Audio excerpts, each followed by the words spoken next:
ಧನುರ್ಮಾಸದ ವ್ರತದ ಆಚರಣೆಯ ಪ್ರಮುಖ ವಿಧಾನಗಳು. ಧನುರ್ಮಾಸ ವ್ರತವನ್ನು ಸೂರ್ಯನು ಧನು ರಾಶಿಗೆ ಪ್ರವೇಶಿಸಿದ ದಿನದಿಂದ ಸಂಕ್ರಾಂತಿಯ ತನಕ ಸುಮಾರು 1 ತಿಂಗಳ ಕಾಲ ಆಚರಿಸಲಾಗುತ್ತದೆ. ವ್ರತದ ಸಮಯ ಮತ್ತು ಸಂಕಲ್ಪ ಸಮಯ. ಈ ವ್ರತದ ಅತ್ಯಂತ ಪ್ರಮುಖ ಭಾಗವೆಂದರೆ ಬೆಳಗಿನ ಜಾವದ ಪೂಜೆ. ಸೂರ್ಯೋದಯಕ್ಕೂ ಮುನ್ನ ಅರುಣೋದಯ ಕಾಲದಲ್ಲಿ ಏಳಬೇಕು. ಬ್ರಹ್ಮ ಮುಹೂರ್ತದಲ್ಲಿ ಸೂರ್ಯೋದಯಕ್ಕೆ ಸುಮಾರು 1.5 ಗಂಟೆ ಮುಂಚೆ ಸ್ನಾನ ಮಾಡಿ ಶುದ್ಧರಾಗಬೇಕು.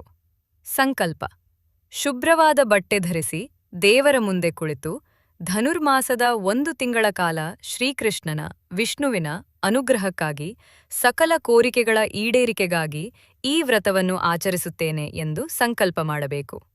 ಪೂಜಾ ವಿಧಿ: ದೀಪಾರಾಧನೆ. ದೇವರಿಗೆ ದೀಪವನ್ನು ಬೆಳಗಿಸಿ ಪೂಜೆ ಪ್ರಾರಂಭಿಸಬೇಕು. ಅಲಂಕಾರ: ದೇವರ ಮೂರ್ತಿ ಅಥವಾ ಚಿತ್ರಕ್ಕೆ ಹೂವುಗಳಿಂದ ಅಲಂಕಾರ ಮಾಡಬೇಕು.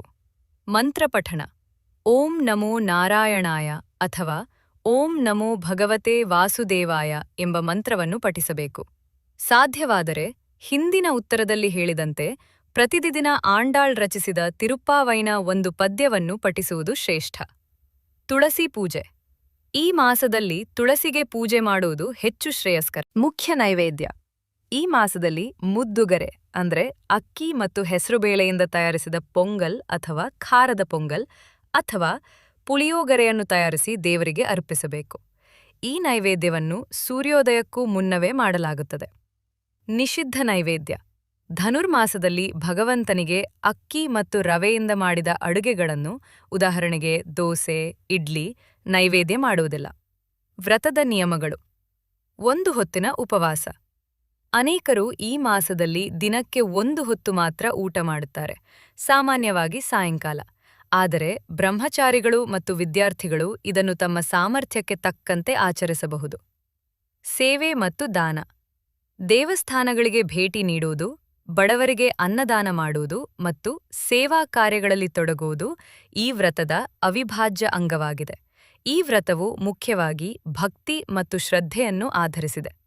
ಈ ನಿಯಮಗಳನ್ನು ಶ್ರದ್ಧೆಯಿಂದ ಪಾಲಿಸಿದರೆ ಶ್ರೀಕೃಷ್ಣನ ಸಂಪೂರ್ಣ ಅನುಗ್ರಹ ದೊರೆಯುತ್ತದೆ ಎಂಬುದು ನಂಬಿಕೆ. ಮಂತ್ರ: 1. ಓಂ ನಮೋ ನಾರಾಯಣಾಯ ವಿಷ್ಣುವಿನ ಮೂಲ ಮಂತ್ರ. ಸಕಲ ರಕ್ಷಣೆ ಮತ್ತು ಶಾಂತಿ ನೀಡುತ್ತದೆ. ಮಂತ್ರ 2. ಓಂ ನಮೋ ಭಗವತೆ ವಾಸುದೇವಾಯ ಕೃಷ್ಣ ಮಂತ್ರ.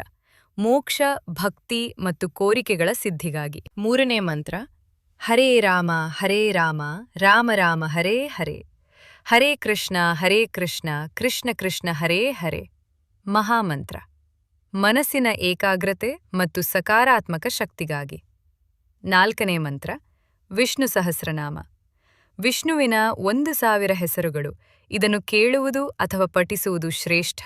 ಈ ವ್ರತವನ್ನು ಯಾರು ಶ್ರದ್ಧೆಯಿಂದ ಆಚರಿಸುತ್ತಾರೋ ಅವರಿಗೆ ಮೋಕ್ಷ ಮತ್ತು ಶಾಶ್ವತ ಆನಂದ ದೊರೆಯುತ್ತದೆ ಎಂಬ ಫಲಶ್ರುತಿಯೊಂದಿಗೆ ಮುಕ್ತಾಯಗೊಳ್ಳುತ್ತದೆ. ಧನುರ್ಮಾಸದಲ್ಲಿ ತಿರುಪ್ಪಾವೈಯನ್ನು ಪಠಿಸುವುದರಿಂದ ಅಥವಾ ಕೇಳುವುದರಿಂದ ವೈಕುಂಠ ಪ್ರಾಪ್ತಿಯಾಗುತ್ತದೆ ಮತ್ತು ಇಷ್ಟಾರ್ಥಗಳು ಈಡೇರುತ್ತವೆ ಎಂಬುದು ನಂಬಿಕೆ. ನಿಮ್ಮ ವ್ರತದ ಆಚರಣೆ ಮತ್ತು ಪೂಜೆಗೆ ಶುಭವಾಗಲಿ ಎಂದು ಹಾರೈಸುತ್ತೇನೆ. ಸ್ನೇಹಿತರೆ, ಈ ವಿಡಿಯೋ ನಿಮಗೆ ಇಷ್ಟ ಆಗಿದ್ದರೆ ತಪ್ಪದೇ ಲೈಕ್ ಮಾಡಿ, ಶೇರ್ ಮಾಡಿ. ಧನ್ಯವಾದಗಳು.